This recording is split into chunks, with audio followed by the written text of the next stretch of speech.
Bonjour Julie, Bonjour Leïla. merci d'avoir accepté l'invitation pour nous parler de ton métier, qui j'en suis sûre va inspirer beaucoup de personnes qui cherchent leur voie, une voie qui a du sens. Pour commencer cette interview, est-ce que tu pourrais nous parler un petit peu de toi, d'où est-ce que tu viens, tes origines?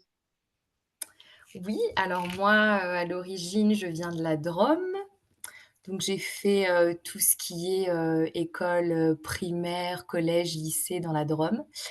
Après, à mes 18 ans, du coup, je suis partie sur Lyon pour faire, une prépa pour intégrer les écoles d'orthophonistes. De là, j'ai vu que le niveau demandé était assez élevé et donc en fait, j'ai abandonné à la fin de l'année. Je me suis reconvertie dans la psychologie, parce que je voulais faire un travail avec, les ados, les enfants, voilà, ça a toujours été dans ce domaine-là. La psychologie, j'ai eu ma licence et puis finalement, à la fin de la licence, je suis pas du tout partie en psychologie du développement comme je le souhaitais. Je suis partie en master pour l'enseignement, donc ça s'appelle le master MEF. Et voilà, j'ai atterri en master MEF et de là, j'ai fait mon master en 3 ans où, les 2 dernières années, j'ai préparé le concours pour intégrer, pour avoir le concours et être enseignante, quoi. Waouh, ok. Et est-ce que c'est un métier, donc au départ, c'était pas forcément le choix de devenir maîtresse, c'est venu avec le temps. Quels Ouais. étaient tes choix quand tu étais enfant? Quels étaient plutôt tes choix, quels étaient tes rêves de métier quand tu étais enfant? Ah moi, je voulais devenir à tout prix orthophoniste. Ouais, c'est-à-dire, solutionner les problèmes de langage avec les enfants surtout. Hmm. C'était vraiment là-dedans, plutôt avec le public, un public jeune et pouvoir leur apporter, par le biais un peu ludique, tu vois? Par les jeux, et puis avoir une relation duel avec l'enfant pour que justement je puisse lui apporter, mon aide pour que Hmm. lui, il puisse s'améliorer en cours Ok, dans son apprentissage. Donc c'était vraiment ça. d'accord. Ok. Donc par concours de circonstances, au final, donc tu es passée au niveau du master pour préparer le concours pour devenir maîtresse. Ouais. Est-ce que tu peux nous parler un petit peu de ce parcours au niveau des études que tu avais, au niveau des cours, j'entends, pas dans le cadre de ce concours? Oui, en fait, moi alors je sais que ça a changé, mais avant je passais le concours à la fin de la deuxième année, du master. Maintenant, c'est à la fin de la première. Et donc du coup, concernant vraiment, la pratique en classe, on avait des cours où, ils nous présentaient plutôt des études de cas et comment réagir. Des fois, c'était vraiment, voilà, ils nous apprenaient comment réagir face à un premier jour avec des petites sections qui font que de pleurer.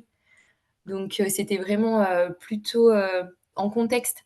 Mmh. Ça, c'était chouette. C'est un cours qui m'a quand même beaucoup servi.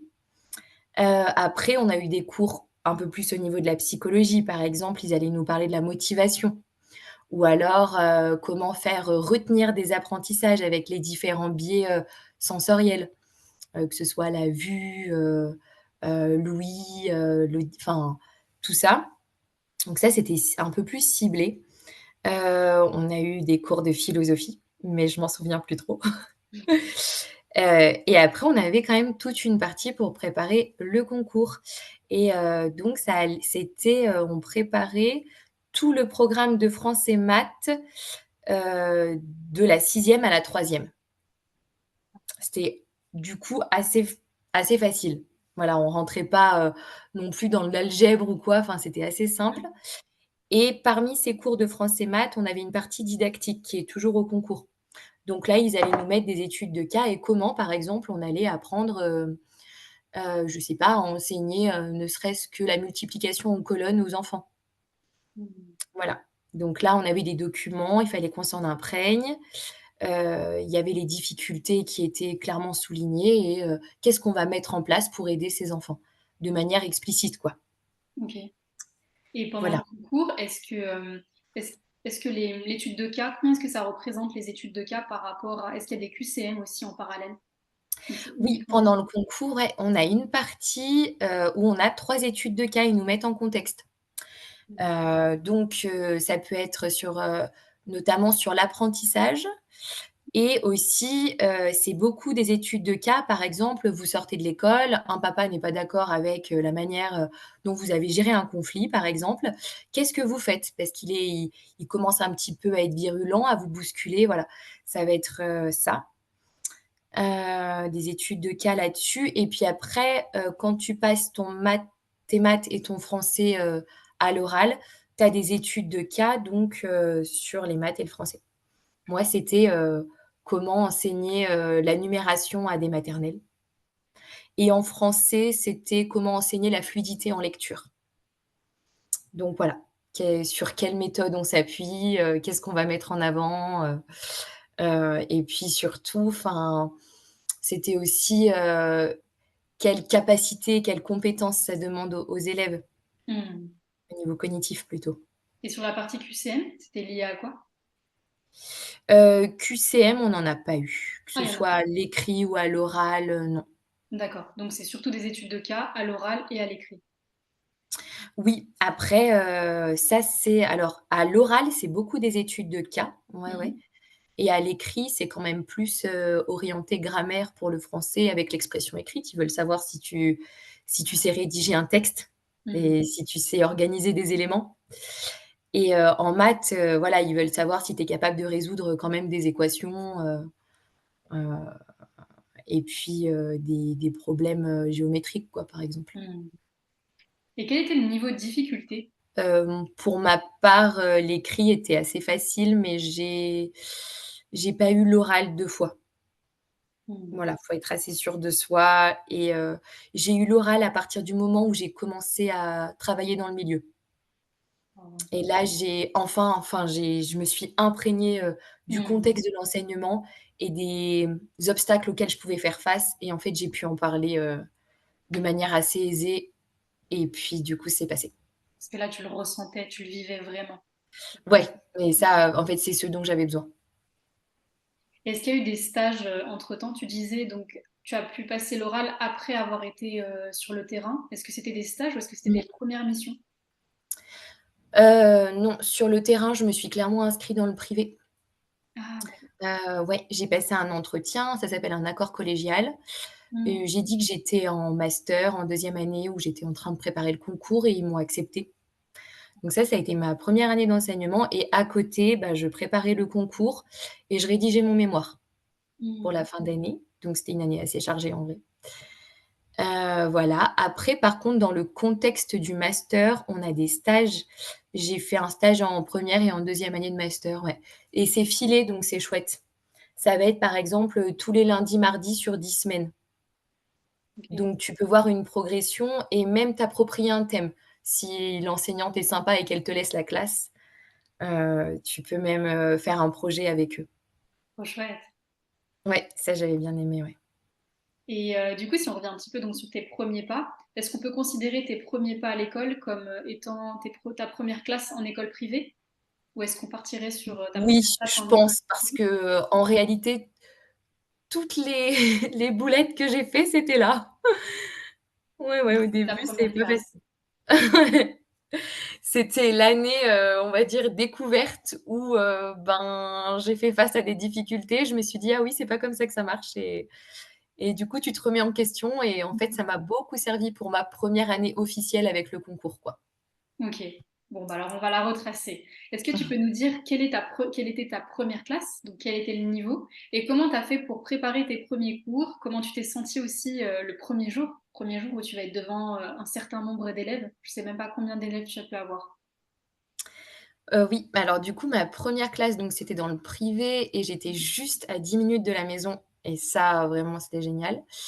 J'avais des CM2, donc un niveau simple, pur, donc c'est plus facile à préparer qu'un double et en fait, il y a des, discussions qui sont faites entre collègues pour qu'on harmonise, nos méthodes de travail et ça, généralement, on travaille beaucoup en équipe entre enseignants donc du coup, en réalité, on ne construit rien, mais on s'imprègne de tout. C'est-à-dire qu'on va avoir des méthodes qui sont, certifiées, scientifiquement et qui fonctionnent et ces méthodes-là, tu te les imprègnes, tu les travailles, tu rajoutes des choses, tu en enlèves d'autres et après, et ben, tu peux les animer en classe, quoi. Waouh.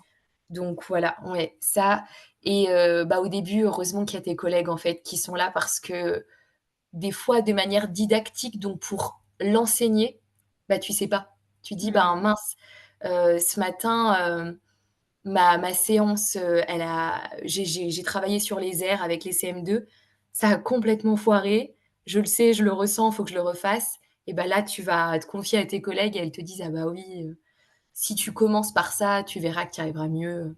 Ah waouh. Ouais, mais ça, Ouais. c'est, continuellement. Mmh. Comme je suis en début de carrière, là, j'ai des CP cette année et je vais souvent les voir pour leur dire, «Comment tu as fait pour enseigner telle notion?» Mmh. On n'apprend pas tout à l'école, quoi. Pour leur demander, oui, bah, j'imagine. Donc c'est beaucoup sur le tas, enfin beaucoup Oui. sur le terrain. Ouais, C'est ouais, clairement. donc c'était ma prochaine question. Est-ce que vous avez des bases de données de cours, de modèles? Oui, alors on a vraiment des manuels. Par exemple, en lecture, on a pour apprendre la lecture au CP, c'est hyper important et on va avoir des manuels. En maths aussi et c'est des manuels qui vont retracer, par exemple, en maths, dans le manuel, tu auras du calcul mental, de la résolution de problèmes, de la numération, du calcul et bah, tu auras aussi toute la partie géométrie mesure. Donc ça rassemble tout et avec ces manuels, tu as aussi des guides du maître qui vont t'aider à organiser, te ta séance et sinon après moi je fais beaucoup de recherches sur, bah, sur les réseaux parce qu'il y a beaucoup de professeurs qui construisent, élaborent des jeux, on va dire, de manière un peu plus ludique, par exemple des cartes à pince, des bingos, des jeux sur la phono, tout ça et ça, ouais, je m'en aide beaucoup. Alors c'est dur parce qu'il faut pas s'éparpiller, parce que Mmh. sur internet, tu as vite fait de trouver tout et donc du coup de t'écarter de ton sujet. Mais voilà, une fois que tu as quelques, moi j'ai quelques sites où j'aime bien aller piocher et je sais que je vais souvent sur les mêmes, en fait, au final. Génial. Donc oui, tu t'inspires pour pouvoir apporter une manière plus ludique, Oui, mmh. ouais, ouais, vraiment. Parce que ça passe beaucoup par la manipulation, surtout quand ils sont petits. Mmh. CP, CE1, CE2, il y a beaucoup de manipulation avant l'écrit, quoi. Mmh. Et donc si on retrace un petit peu, les différentes classes, donc tu as eu une classe de CM2. Ensuite, comment ça s'est passé? Donc tu as eu ton concours? Oui et là, quand tu as ton concours, donc tu es PES, tu es enseignant stagiaire, en fait et la première année, tu as ta classe dans un bon environnement, hein, généralement. Ils privilégient même les petites écoles où c'est assez convivial. Donc ça, c'est trop chouette. La première année, j'ai eu des CM1, CM2. Alors j'ai été mutée, moi j'ai passé le concours en Drôme et j'ai été mutée en Haute-Savoie.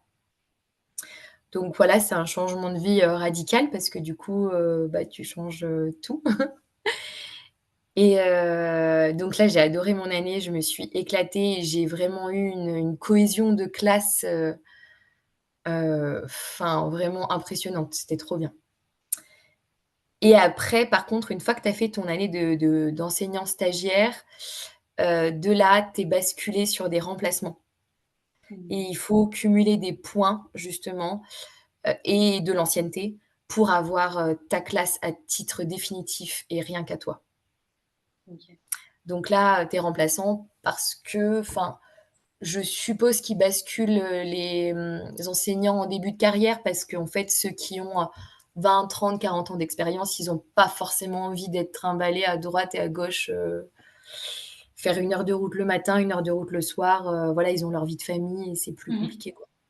Donc combien est-ce que tu as fait de remplacements cette Et période? bien, du coup, l'année dernière, donc c'était après mon année de PES, Mmh. l'année dernière, j'étais remplaçante, où je complétais les enseignants. C'est-à-dire que tous ceux qui étaient pas à plein temps et ben, moi, je venais dans leur classe pour compléter. Du coup, l'an dernier, j'étais, par exemple, tous les lundis et jeudis avec des CM2, mais les mêmes, Mmh. tous les mardis avec des moyennes sections et tous les vendredis avec des CE1. Oh Donc je waouh. cumulais les 3 cycles, cycle 1, 2 et 3, Mmh mh. mais au moins je savais où j'allais, tous les matins Mmh. et je pouvais bien préparer à l'avance, on peut pas vraiment faire de projet comme ça, mais j'avais mes matières quoi que j'enseignais. Donc ça, c'était cool et puis, après cette année-là, j'ai fait une année c'est mon année actuelle, de Mmh. remplaçante ou alors là, c'est le deuxième cas du remplacement, c'est-à-dire qu'ils t'appellent le matin et tu y vas. Ça peut être à la journée, ça peut être à la matinée, enfin à la demi-journée quoi, ou alors pour une semaine, ça peut être pour, 2 périodes, ça dépend. Donc ça, c'est ton cas actuellement? Ouais, OK. ouais. Mais j'ai eu de la chance, je remplace un congé maternité suivi d'un congé parental qui est assez long. Mmh. Donc du coup, j'ai un remplacement long, donc pour moi, j'ai ma classe cette année, quoi. Parce que je Super. fais mes projets, je connais mes élèves sur le bout des doigts, voilà, enfin, j'ai ma classe, quoi. Cette année, c'est des CP en plus, niveau simple, donc c'est chouette. Tu disais donc tu as des CP, combien d'élèves tu as dans la classe? J'en ai 25, Waouh! voilà. Plus, un autiste, donc ça fait 26, mais il est beaucoup avec, son AESH qui est tout le temps là, voilà et il est même, dans une classe spécialisée. On l'inclut pour des matières, plus sur la culture générale, par exemple. Ça permet quand même de l'inclure, d'avoir une classe, d'avoir d'autres élèves, une prof aussi? Voilà, Mmh. voilà et de voir un petit peu, on va dire, le cursus, classique avec une Sûr. classe, ouais. Et donc par rapport à cette classe, quels sont, comment tu fais pour gérer justement les différentes personnalités par rapport à ces 25 élèves que tu as? Ces 26 du coup? Oui et ben, c'est même, je dirais, le premier défi de l'enseignant parce qu'en réalité, si tu as pas une bonne ambiance de classe et ben, tout simplement, ils vont rien ingurgiter Mmh. et ça va être difficile, les apprentissages. Donc moi, je dirais que le premier défi, c'est vraiment l'ambiance de classe. L'ambiance de classe, mais ce que je fais, c'est que j'agis toujours avec bienveillance et avec beaucoup, beaucoup de justice. C'est-à-dire que les règles, elles sont les mêmes pour tout le monde, quel que soit ton caractère et ta personnalité, tu respectes pas les règles et bien, tu as, la punition qui est adaptée pour cette effraction, tu Mmh. vois? Donc voilà, ça c'est parce que sinon après, ça fait un sentiment de culpabilité et je pense qu'à cet âge-là, à 6 ans, c'est dur de gérer la culpabilité. Les enfants sont des éponges, alors, Oui. ils ont déjà beaucoup de choses en tête, alors j'ai pas envie de leur, rajouter des des problèmes, C'est vrai. sentimentaux, quoi. Enfin, En plus, tout se construit à cet âge-là. C'est les premiers souvenirs, c'est les premières. ouais. Mmh. Oui, clairement. Ils apprennent, à vivre ensemble. Mais ça, c'est beaucoup l'apprentissage déjà de la maternelle. Mmh. Le vivre ensemble et l'empathie, développer l'empathie et puis aussi, je dirais, il faut leur apprendre à accepter la différence. La différence, que ce soit au niveau des idées, des pensées, on peut ne pas avoir les mêmes, la différence physique, la différence, culturelle, religieuse, enfin tout. Ça, c'est important aussi, c'est la base. Mmh. Et est-ce que parfois tu t'attaches à certains enfants? Est-ce que les chouchous sont un mythe ou est-ce que c'est une réalité? Ouais, moi, je m'attache à tous mes élèves. Je les adore. Souvent, je les adore, et je sais pas si c'est parce que j'ai une bonne cohorte chaque année ou si c'est parce que, ma manière d'enseigner, fait que j'arrive à avoir une ambiance de classe qui est plutôt, bienveillante, empathique, où on travaille, en fait, en cohésion et on coopère beaucoup mais vraiment, ouais, moi, je m'attache à tous mes élèves parce que enfin, ils ont tous leur personnalité et en fait, je leur apprends beaucoup de choses, mais j'apprends énormément de choses d'eux Mmh. et c'est des enfants qui connaissent, plein de choses, en fait. Ils sont hyper curieux à cet âge-là. Donc du coup, ils vont m'apporter des connaissances et puis même moi, des fois, je me dis: «Bah, attends, je vais aller chercher de mon côté parce qu'en fait, je sais pas». Donc voilà. Mais j'ai pas de chouchou à proprement parler, en Donc, vrai. et comment tu gères justement ces émotions quand tu as des élèves, peut-être, que tu apprécies plus, que tu aimes bien et d'autres qui Mmh, sont peut-être, voilà, agaçants, et comment tu gères ces émotions-là, toi, vis-à-vis de toi-même? Et est-ce que tu as une ouais. pratique, par exemple, à côté pour justement te défouler ou te ressourcer? Ben, ouais, en vrai, des fois, c'est difficile parce que, notre métier dépend de de nos humeurs même du jour, je dirais. Si on n'a pas bien dormi, par exemple, ou si on a un petit peu des problèmes, perso à la maison, et ben, des fois, tu as vite fait, en fait, que ça t'empiète, dans ton cerveau et du coup, et ben, tu as plus enfin, moi, je le vois, j'ai plus de difficultés à gérer ma journée et donc du coup, je vais avoir plus tendance à hausser le ton, voilà, à élever la voix, et puis, ben, des fois, genre, m'offusquer ou m'énerver pour quelque chose où à la base, j'aurais juste dit une ou 2 phrases et puis je me serais calmée après. Oui, tu le repays Donc ça, c'est vrai et je me pose souvent la question le soir quand ils ont été pénibles. Je me dis: «Est-ce que c'est toi qui, en fait, étais mal luné aujourd'hui et tu as rien supporté? Ou alors est-ce que c'est eux qui ont été franchement pénibles parce qu'ils étaient trop excités et que, ben, il y a des jours comme ça?» Donc mais je me pose la question, ouais. Ah waouh! Après, j'arrive à gérer, toutes les personnalités, enfin, justement, je trouve que c'est ce qui fait le dynamisme de la classe aussi, quoi Mmh. et voilà, c'est ce qui fait, l'individualité de la classe, quoi. Donc voilà. Génial, super, super intéressant. On va poursuivre avec un petit peu l'organisation de ton travail. Comment est-ce que tu prépares une journée de classe, une semaine de classe? Je me souviens que tu passais du temps à créer des cartes, des jeux à découper. Est-ce que tu peux nous raconter aussi, tout ça, même si tu nous as déjà donné un petit peu quelques indices à ce sujet? Oui, alors, en vrai, les semaines, Mmh. elles se préparent en périodes. On a donc 5 périodes dans l'année et toutes les vacances scolaires, je dirais que je passe une bonne semaine, voire un peu plus, parce que je suis en début de carrière, hein, à préparer à préparer mes semaines. C'est-à-dire, par exemple, là, en CP, je sais tel jour, le tel son que j'apprends, on va travailler tel son. Voilà. Je fais ça aussi pour les lectures, pour tout ce qui est mathématiques, questionner le monde. Donc questionner les mondes, c'est tout ce qui va être sciences, histoire et géo. Mmh. Voilà, sauf que ça s'appelle espace, temps et vivant en CP. Heu et donc en fait, déjà, j'ai une trame. OK. Donc c'est hyper organisé en Ouais, amont. c'est hyper organisé. Si tu veux pas passer tes soirées en rentrant du travail, en fait, tu as déjà les corrections la semaine. Donc si tu te rajoutes en plus de la prep, ça fait beaucoup, quoi. Donc voilà, donc déjà sur toutes mes semaines, elles sont organisées. Je sais le lundi ce que je fais, le mardi, mais globalement. Mmh. Voilà et après, une fois que j'ai fait ma progression sur les semaines, je vais plutôt me dire: «Bah, comment est-ce que, je leur apprends le son X?» et donc là, je sais que je vais faire, telle lecture et tel exercice. Voilà et pareil pour les maths. Je vais me demander: «Tiens, on va faire des problèmes, additifs à 2 étapes et bah, comment je fais?» et OK. ça s'appelle des fiches de préparation. Mmh. Et alors moi, je suis un peu une psychopathe, mais je fais ça pour chaque séance, surtout en maths. Parce qu'en fait, si tu veux, on va avoir un manuel, on se base sur des manuels, mais ils sont épais comme Mmh. ça et OK, tu sais qu'aujourd'hui, tu fais le champ additif en résolution de problème, mais tu peux pas l'ouvrir devant les élèves et découvrir de comment tu vas le faire, quoi. Mmh.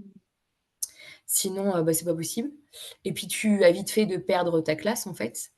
Donc moi, je fais des fiches prep et je mets étape 1, je commence par ça, 2, 3, 4, jusqu'à ce qu'on arrive après au bilan, en fait, des apprentissages. Est-ce qu'ils ont compris ou pas? Waouh! Et ça, c'est tout pendant les vacances et Mmh. pour toutes les matières et après en semaine, et bah, je fais mes cahiers journaux. Par exemple, tous les samedis, je prépare mon cahier journal pour le lundi et le mardi. Donc là, c'est vraiment l'organisation à la journée. Qu'est-ce que je fais à 8:30, jusqu'à enfin, combien de temps ça dure? Et voilà, enfin et surtout les objectifs d'apprentissage. Par exemple, tous les matins, on commence par de la culture générale, ensuite on fait de l'anglais et je marque mes objectifs d'apprentissage, en anglais. Là, je veux qu'ils connaissent, le vocabulaire sur les vêtements, par exemple. Mmh. Voilà. Ou alors je veux leur lire un livre et je veux qu'ils comprennent les structures et expressions simples du livre. Donc ça, c'est mes objectifs. Je veux qu'ils parce qu'en fait, ça m'aide beaucoup à savoir pourquoi je le fais. Mmh. Et une fois que j'ai mis mes objectifs, je mets aussi comment je le fais. Ben, voilà, je vais sortir mon petit livre, je vais sortir mes flashcards, enfin, on va Tu faire comme commences ça, quoi. à créer des choses qui sont Ouais, interactives. Mmh. voilà et le mercredi, je prépare mon jeudi et mon vendredi. Mmh. De OK. la même manière toute la journée, et du coup, voilà, je sais les documents, si je dois préparer un peu en amont, ben, je le sais, quoi. Donc le week-end pour le lundi, mardi, le mercredi pour le jeudi, vendredi. Oui, Et là, on est plus dans le détail. Donc tu disais un cahier journal ou un journal oui, de un bord. cahier journal, ouais. OK. Mais je pense que je fais tout ça, c'est-à-dire, les progressions, tout le monde les fait parce que Mmh. sinon on sait pas où on va et puis on arrive à la fin de l'année et on se dit: «Ah bah mince, on n'a pas vu ça, ça, ça, c'est pas possible». Et d'ailleurs, qui est-ce qui vérifie ce que tu fais? Ouais et ben, on a des Ensuite, visites tu es une officielles. bonne maîtresse. Ouais, ouais, ouais, on a des visites surtout en début de carrière. Mmh. Alors j'ai jamais été visitée par l'inspecteur lui-même, mais je sais qu'après ce sera le cas. Quand j'aurai, cumulé un peu plus d'années d'expérience, ce sera l'inspecteur qui viendra me voir et qui me jugera, hein, sur ma pratique et surtout sur mon maintien de la classe. Mais là, pour l'instant, la première année, en vrai, moi, j'ai trouvé qu'on était vraiment aiguillés. On a, ce que l'on appelle un PEMF. C'est un enseignant qui est déchargé et qui vient nous voir. Moi, c'était 3 fois dans l'année. Voilà. 3 fois dans l'année, il te dit: «Ben, tu m'as montré plein de maths et de français et je comprends, bah, là, j'aimerais bien voir une séance de sport», par exemple. Donc voilà, il te dit ce qu'il veut voir et après on débrief. Par exemple, il vient toute la matinée et pendant les 1 heure et demie, 2 heures de temps du midi, on débrief et il te dit ce qui va pas, ce qui va et surtout, il te donne les pistes que Mmh. tu dois améliorer pour la prochaine fois et toute l'année, moi, j'ai pu me référer à lui quand j'avais des questions. Il m'a aidée à préparer ma classe de neige, par exemple, avec mes élèves. Donc voilà Waouh! et ouais et les 2 années d'après, qui ont suivi mon année de stage, c'est pas des PEMF, mais ça s'appelle des chargés pédagogiques qui viennent te voir, et à chaque fois, tu as un compte rendu. Alors toi, tu fais ton compte rendu, parce qu'il voilà, en gros, avec un peu de recul et après l'entretien, qu'est-ce que tu as pensé de ta pratique et qu'est-ce qu'est-ce qui te posait problème? Est-ce qu'on a pu y répondre? Et qu'est-ce que je vais mettre en place avec, les conseils que j'ai eus? Mmh mh. Elle, après, elle remplit sa partie à elle et ensuite c'est signé et envoyé à l'inspection. Donc ils ont quand même un retour, là, cette année, j'ai eu que 2 visites, mais si ça se passe mal, elle revient. Donc je trouve qu'on est quand même, voilà, qu'on est quand même épaulés, quoi. Mmh. Donc oui, vous êtes Et accompagnés. c'est des conseillers pédagogiques, voilà, qui viennent te voir. On peut aussi les contacter, on a un conseiller pédagogique qui nous est attitré chaque année. Ouais. On les rencontre en début d'année, on se présente et OK. puis, voilà. Si j'ai des questions, je peux leur envoyer, même si j'ai des problèmes dans mon équipe, par exemple, avec l'équipe enseignant, je peux leur, en parler. OK. Ah bah, ça répond à ma question. Si tu es dans une situation difficile, à qui est-ce que tu en parles? Qui est-ce qui, t'apporte du soutien? Donc là, tu réponds. Ouais et ben, le premier référent, je pense que c'est le directeur ou la directrice de l'école. Mon avis, parce que c'est elle quand même qui mutualise en fait, toutes les informations, entre les profs, qui fait cette cohésion en fait. Donc je pense que c'est à elle qu'on en parle d'abord. Si vraiment on se sent pas bien, on peut appeler, l'inspection, se référer à nos conseillers pédagogiques ou carrément appeler l'inspection. Donc on tombe pas sur l'inspecteur, hein, quand on appelle l'inspection. On tombe, soit sur l'adjointe ou alors, en fait, sur la secrétaire, quoi. OK.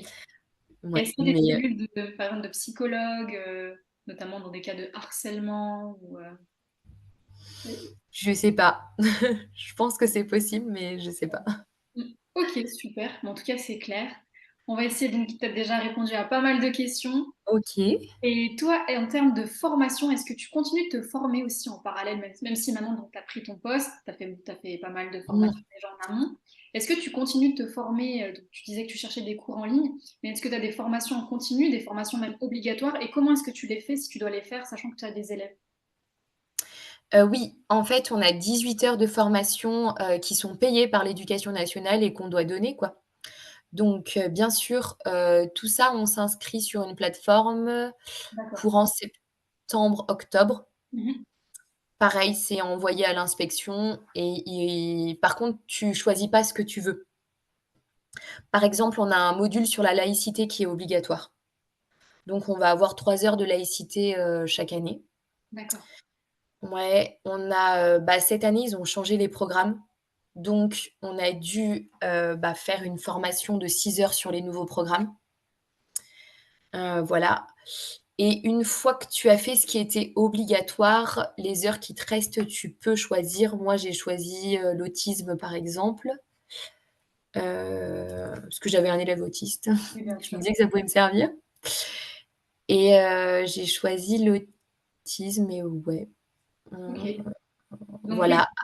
il y a un socle commun qui est obligatoire et ensuite à la Oui, carte, toi, selon ta situation, tu c'est peux ça. venir. Notamment, il y a beaucoup de formations pour gérer l'hétérogénéité en classe. Par exemple, comment on va, leur faire apprendre des choses, mais de manière différente parce qu'ils apprennent tous différemment. Donc voilà, ou gérer le double niveau. Heu, Mmh. Par exemple, le CP, CE1, c'est assez dur à gérer parce qu'ils sont pas autonomes. Donc comment on fait, quoi? Et ça, c'est intéressant quand même. Quand tu dis double niveau, c'est quand ils sont dans la même classe? Oui, Mmh. OK, super, ça c'est donc tu as répondu déjà à pas mal de questions. Donc tu disais aussi que donc pendant tes vacances, tu travaillais pas mal. Il y a une semaine sur 2 qui est consacrée à tes préparations.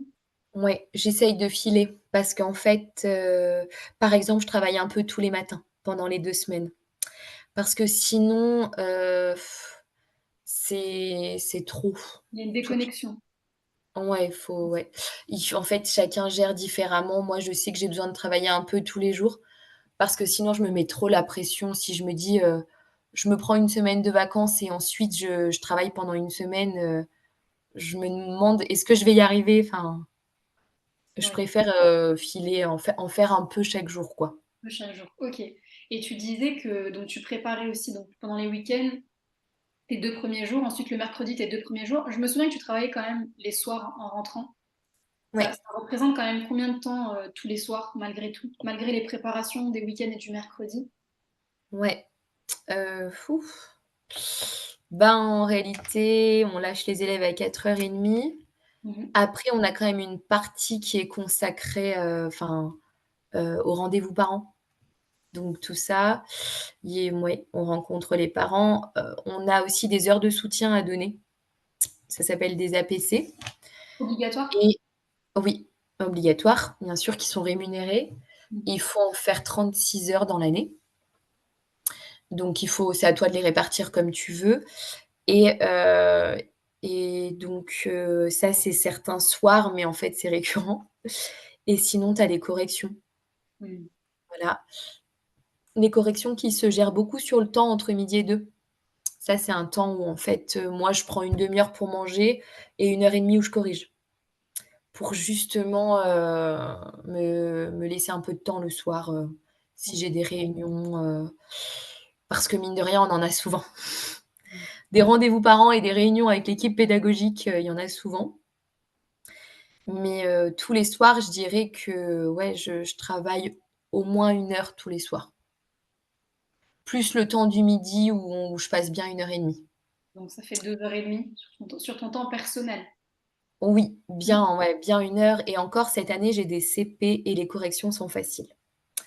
Quand on tape dans le cycle 3, CM1, CM2, ils écrivent plus, Mmh. ils travaillent plus vite, ils en font plus et là, c'est plus long. Les corrections, ça te prend vraiment beaucoup de temps, quoi. Oui, c'est important de le considérer. Donc il y a toute la partie visible et il y a aussi la partie invisible de Ouais, l'iceberg. c'est ça et le mercredi, moi, je travaille beaucoup pour avoir le temps pour ma vie privée le samedi, dimanche. Mmh. Je travaille beaucoup plus le mercredi parce que je suis toute seule, Mmh. donc j'en profite. OK, intéressant. Ouais, c'est clair. Ça permet de voir aussi, hein, ce qu'on ne voit pas. Un peu. Oui, ben, en fait, on n'a que 24 heures de présence avec les élèves. Ah, Donc si on rajoute jusqu'à 35 heures, bah, ça fait 9 heures. donc en fait, ces heures, elles sont payées en réalité? Les oui, mais en vrai, on n'a pas que 9 heures de préparation. Mmh. Enfin, c'est impossible. OK. Heu, moi, je Et mets beau en partie en tout cas. oui, ouais, ouais. Voilà, ouais, en partie, parce qu'il y a beaucoup de choses qu'on fait et rien que, le temps que tu passes à monter des dossiers pour les élèves en difficulté, c'est Franchement. énorme. Le temps pour les bulletins, taper les bulletins scolaires, Mmh. c'est vraiment beaucoup, ouais. Et tu parlais des parents. Combien de fois par an est-ce que tu les rencontres? Quand est-ce que tu les rencontres? Ouais, alors, moi, je communique beaucoup avec les parents via une messagerie qui est dédiée pour ça Mmh. et en vrai, j'aime bien parce qu'on communique de manière instantanée et comme ça, je les tiens au courant du moindre souci. C'est notamment pour les impliquer dans la scolarité de leurs enfants et aussi pour, me dédouaner. Comme ça, ils sont au courant de tout et voilà, ma responsabilité était en jeu, mais j'ai expliqué et c'est pour Mmh. pas m'attirer des ennuis, en fait. OK. Donc déjà, franchement, j'ai beaucoup contact avec eux et plus tu les impliques dans la scolarité de leurs enfants et plus ça se passe bien. Tu peux compter sur eux ensuite, pour qu'en fait, il y ait une continuité, pédagogique à la maison. C'est comme si c'était tu construis un partenariat, une collaboration avec eux? Ah ouais, vraiment. Enfin, moi, je le vois comme ça, hein. Il y a des enseignants qui aiment moins s'impliquer, mais moi, c'est le contraire et j'ai besoin d'eux, en fait, pour que leur enfant, il progresse. Notamment en lecture. Moi, ils ont beaucoup de lecture en CP. En CE1, ils en avaient beaucoup aussi. Mmh. S'ils la font pas à la maison, moi, je peux pas faire passer les 25 élèves, tous les jours un par un, quoi. C'est Ouais. impossible. Donc si eux ne travaillent pas à la maison et ben, je ça se voit dans les résultats scolaires, quoi. Et quand ils viennent te voir, est-ce qu'il y a des préoccupations en particulier qui reviennent souvent ou des attentes que tu entends souvent, Ah oui, bah, la plupart, ils veulent savoir comment l'enfant se situe, dans la classe. Est-ce Waouh! qu'il est dans le panier des plus forts ou alors au contraire, il est dans le panier des élèves plus à besoin? Ah ça, c'est la question qui revient tout le temps. Mais voilà. Sinon, je les rencontre en janvier, tous, obligatoirement. OK. Voilà et il y a une deuxième rencontre qui va se faire donc, bah, là, fin juin. Je rends les bulletins et elle est pas obligatoire celle-là. Donc, là, je rencontre que les parents qui le souhaitent. Après, dans l'année, je vais rencontrer les parents, où, bah, les élèves sont en difficulté, Mmh. notamment. Ponctuellement. Normalement, on devrait aussi prendre le temps, pour les rencontrer quand ils s'améliorent, quand ils progressent. Alors moi, je leur dis, mais par mail. Là, par exemple, vendredi, j'ai rédigé un mail à une maman, parce que je trouvais que son fils avait fait une semaine exemplaire et que j'avais jamais vu autant d'autonomie et de motivation en lui. Donc je lui ai rédigé un mail, on se voit régulièrement avec la famille, pour parler du parcours scolaire de son enfant et voilà, enfin, elle m'a dit qu'elle était super contente et qu'elle avait lu le mail à son fils, qu'ils avaient passé un super week-end, enfin mais c'est vrai que je vais pas les rencontrer pour leur dire ça. Mmh. Moi, je vais vraiment, dans l'année, je les rencontre, ben, pour, souligner, bah, notamment, en fait, ce qui va pas et ce qu'il faut travailler à la maison. Bien sûr. OK. Bien Ouais. Ils ont du travail eux aussi, en fait. sûr. Ah oui. En tout cas, il y a vraiment un lien qui se fait, il y a un contact Oui. assez régulier, ponctuellement quand c'est enfin, plus important et quand c'est dans des cas qui Oui, sont. bien sûr et puis, par exemple, je fais exprès de sortir, à chaque sortie, donc le midi et le soir. Je me mets vraiment devant le portail comme ça, s'ils veulent venir me voir, ils peuvent, pour des petites choses, mais ils peuvent. Ouais, ça montre Voilà. que tu es disponible, que tu es accessible. Oui, Mmh. oui, oui, je veux pas rester en retrait, enfin, au contraire, en fait, faut établir une relation de confiance, quoi. Parce que si ça fonctionne pas, j'ai pas envie que le soir, en fait, à la maison, ils critiquent ma pratique Mmh. et comment j'ai géré les conflits et du coup, moi, après, le lendemain, l'enfant, forcément, il va forcément donner raison à ses parents et moi, en fait, je vais avoir moins de, De je vais poids? moins peser dans la balance, quoi. Mmh. Ouais, Donc j'ai besoin. Et comment tu sais que si les parents ont été satisfaits, ont été contents à la fin de l'année? Ils le disent, hein, Mmh. ils le disent et même quand ça va pas, ils le disent. Par exemple, là, j'ai eu un reproche, qu'il y avait trop de devoirs et ça fait 2-3 fois que j'ai ce reproche, donc je me suis j'ai calmé parce que c'est la fin de l'année. Mmh. En fait, c'est la première année que j'ai des CP. J'ai toujours eu des CM1, CM2 avant et je pense que je suis restée un petit peu sur, Sur un sur niveau, une charge de travail un peu trop intense pour le niveau, quoi. en tout cas, ce qu'on peut dire, c'est que les parents sont très honnêtes. Ah oui, Ils se gênent oui, pas. non, non, ils se gênent pas. Donc voilà, mais Bien, c'est après, un baromètre assez fiable en réalité. Tu as tout de suite oui. un retour. Oui, oui, moi franchement, oui et même quand ça se passe bien, ils me disent: «Ah là là, il est content de venir à l'école, on voit la progression qu'il a eue depuis qu'il est arrivé, avec vous», bon. Moi, ça me fait plaisir, hein, enfin, je veux dire, je me dis que je travaille pas pour rien et que, en fait, mon travail se perçoit et ils en ont Mmh. conscience Génial. et ça fait c'est plaisant, quoi. Si on revient un petit peu sur tes contacts avec les autres profs, est-ce que tu peux nous dire, est-ce que tu sais déjà combien est-ce qu'il y a de maîtres et de maîtresses en France? Tes collègues? Non, je sais pas. D'accord. OK. Et est-ce que tu as Heu, la possibilité d'échanger avec des autres? Donc tu disais qu'il y avait beaucoup d'échanges au niveau oui. de l'équipe Mmh mh. dans laquelle tu es à chaque fois. Est-ce que tu as la possibilité d'échanger avec d'autres profs, d'autres maîtresses dans d'autres régions, par exemple pour des bonnes pratiques? Est-ce qu'il y a des séminaires? Est-ce qu'il y a des conférences? Des Ah soirées oui. de, je sais pas, de réseautage, par exemple? Ou pas du tout? Et ben, non, il y aura pas de séminaire et puis, en fait, même quand on est en formation, on vient de plusieurs écoles différentes, on se connaît pas, mais c'est pas pour autant qu'on va, l'un vers l'autre pour connaître les pratiques, OK. en fait. Donc, il y a pas trop ça. En fait, c'est surtout par rapport aux publications qui sont faites sur, les réseaux, sur internet. Voilà, moi, je suis énormément d'enseignants sur Instagram, par exemple. Ouais. Et après s'il y a des choses qui m'intéressent et ben, je vais aller voir sur leur site, ouais. Heu, mais sinon non, il y a pas de séminaire. En tout cas, moi, je suis pas impliquée là-dedans. OK. Ouais. Intéressant, ça veut dire qu'aujourd'hui, grâce aux réseaux sociaux, qu'il y a 20 ans, c'était encore moins le cas, mais tu as Ouais. la possibilité de voir la manière de faire d'une enseignante qui est pas du tout dans ta région, que tu n'aurais Mmh. même pas rencontrée dans ta vie, grâce au réseau. Oui. Après, il y a quand même des conférences, hein, qui se font, OK. mais moi, je sais que j'y participe pas et puis c'est souvent sur Paris, des choses comme ça donc mais bah, je suis au courant notamment grâce au réseau parce que les enseignants que je suis, ils C'est bah, bon. des fois, c'est eux qui mènent, la conférence, Ah oui, qui d'accord. l'animent et du coup, je vois quoi, mais c'est vrai que j'y vais pas. OK, super. Donc oui, c'est quelque chose quand même qui se développe petit à petit. Avant-dernier point, les joies, Oui, les défis du métier, quelles ont été tes plus grandes joies du métier jusqu'à présent? c'est quand ils bah, je dirais que c'est quand ils progressent évidemment.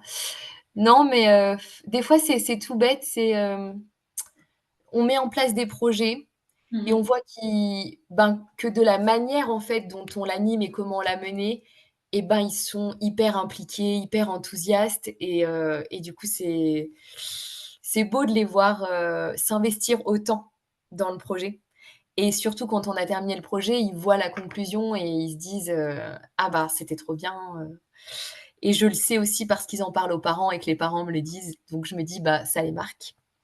Donc ça, c'est voilà, quand il y a des choses marquantes, ça fait plaisir, leur retour. Là, on a fait un projet sur les papillons, voilà, ils ont éclos en classe. Bah, ils étaient, enfin, fascinés, c'était trop beau de voir ça et ça permet de faire, du coup, notre premier exposé, collectif parce qu'ils sont en CP, sur les papillons.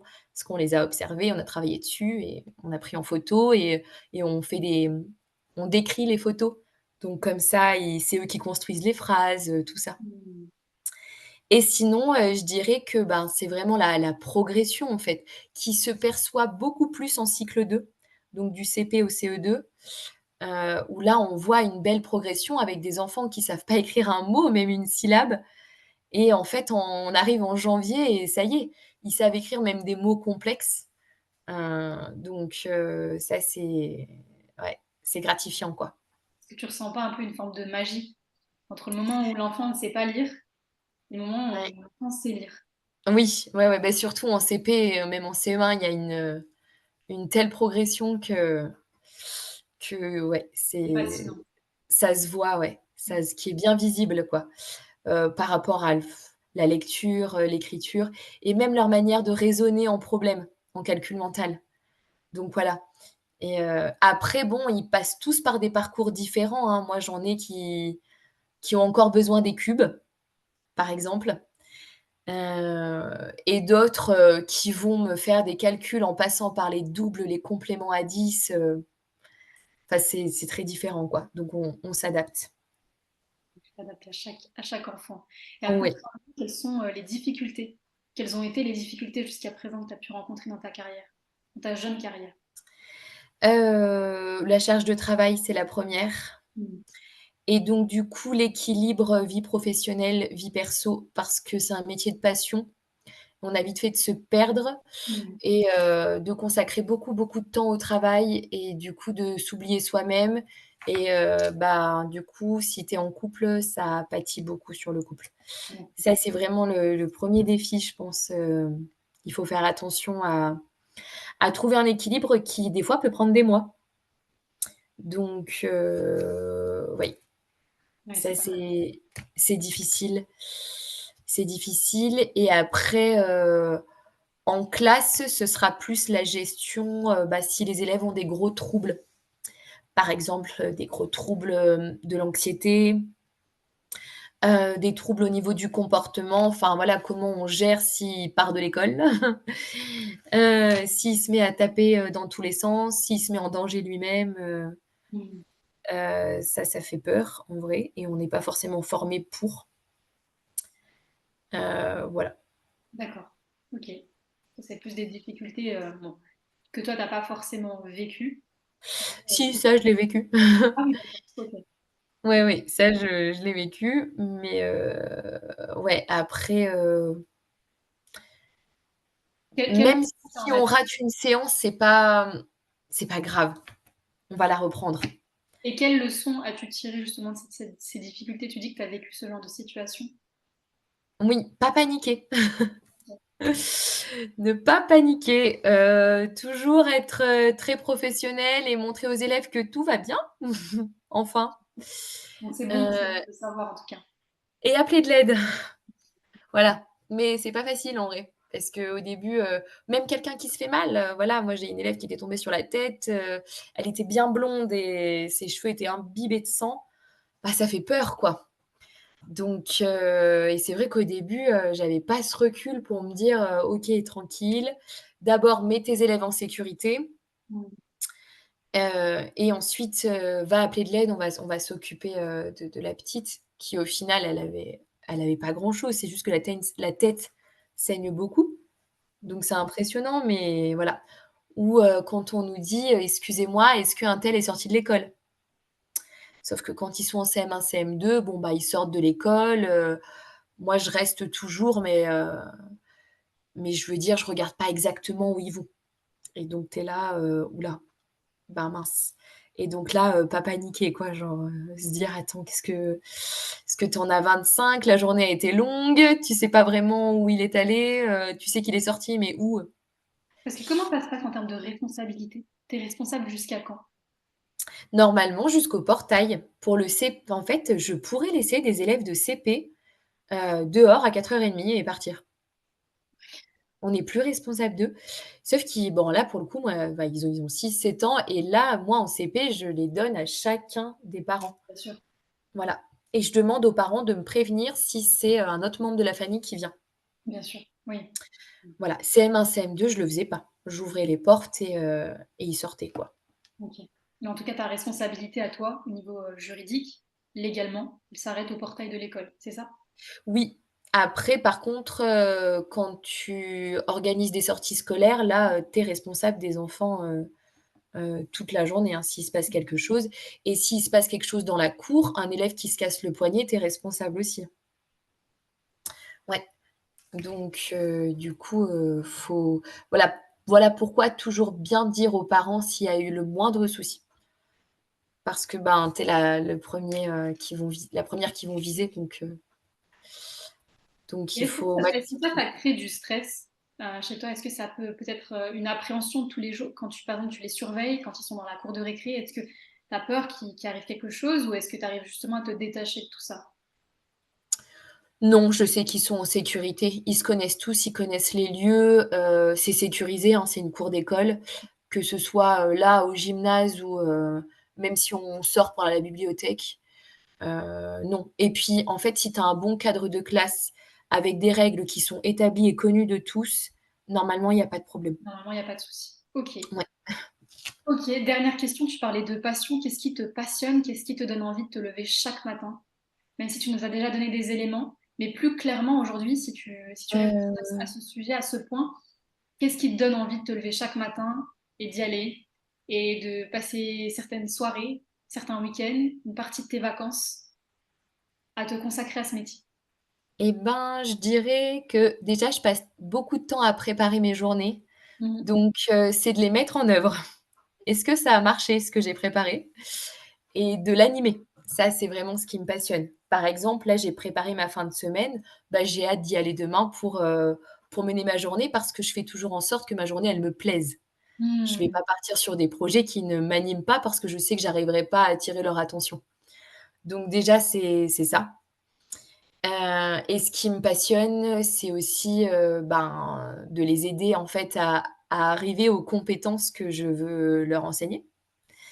Donc du coup, ben, tout ce que je vais mettre en place pour qu'ils y arrivent et même si, ils ont un petit peu progressé et ben, en fait, tout le monde progresse, ils sont tous capables.